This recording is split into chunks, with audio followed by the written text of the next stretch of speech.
Welcome back everybody to my stupendous Streetwise. Tell you what, we're getting some beautiful sunny summer weather even though it's the middle of September. Flipping gorgeous out there, look at that blue sky. Where was that all summer? Today's little job then is to try and fix my Pektron Trafficmaster clock. There are three things that always go on old Rovers: headliners, as we can see, K-series head gaskets and clocks. Oh, and heater resistors. That's four, so that's gone on this as well. That's going to have to get fixed at some stage. Not a major issue. Neither is the clock really, but I think it's pretty fixable. I've robbed a few ideas off YouTube, other people that have gone to the toil and trouble of doing it before I have. So I'm going to rob all of their techniques and show you how to do it as well. But I mean, I'm not going to take any of the credit. It's all down to them really. All I'm doing is hijacking the videos. So I've got myself a flat bladed screwdriver. I should probably get myself one of those trim remover tools to do this properly. But I haven't got one of those at the minute. And I've got just this, some kitchen paper, just to pad the dashboard because it's quite soft in places, so I don't want to destroy it. But yeah, anyway, let's get cracking with this. First things first then, I need to get my screwdriver in behind that bit of plastic trim and then just pop it off. So I'm going to need 2 hands for this. I'll update in a moment. So that's what it looks like then when you prise it out, and there it is then. Obviously, because I'm an absolute imbecile, I scratched it, didn't I? Damaged it with my screwdriver. Not the end of the world, but a bit annoying. So yeah, that's what it looks like in there. I think it's just got, no, sorry, I thought it was going to say it's just got 1 screw. It's got 2 screws. One down at the bottom left and top right. So let's get those unscrewed. The screws have been unscrewed.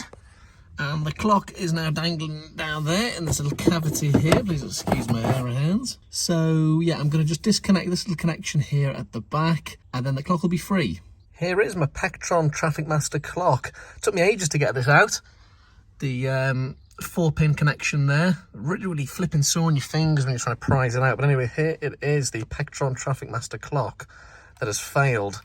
I believe these were used to give, I think it was up-to-date traffic information. If there was roadworks or breakdowns or collisions up ahead, it'd flash up on this and give you advice on it. Really good idea, years ahead of its time actually. But if you see Pektron written anywhere, run 1,000 miles, because they can cause serious issues, especially on 25s and Streetwises and ZRs and GZRs, because I think there's a Pektron module which is sitting in behind the dashboard somewhere, and it controls at the central lock-in, the windows, the indicators, all that kind of stuff. It's an integral part of the electrics.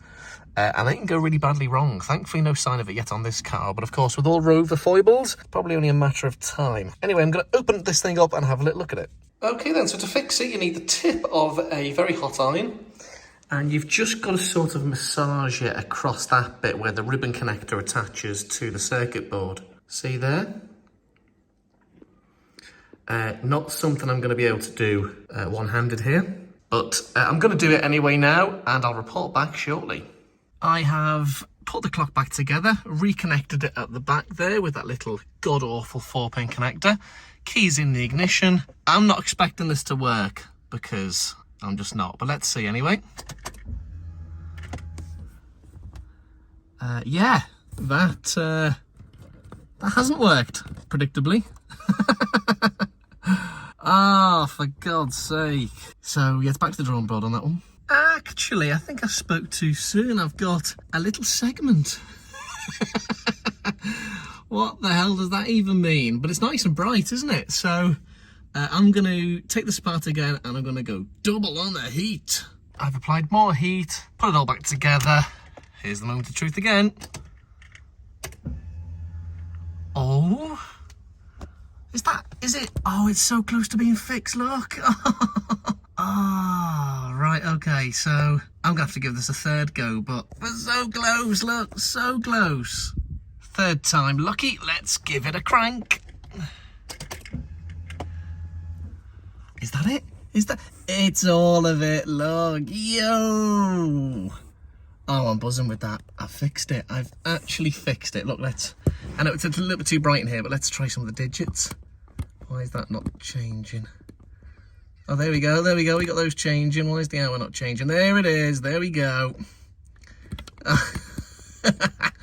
I am absolutely buzzing with that. Fantastic news. The Streetwise's rubbish Pektron clock lives to tell the time another day. Wonderful. And there it is, the pure magnificence of a working Rover clock.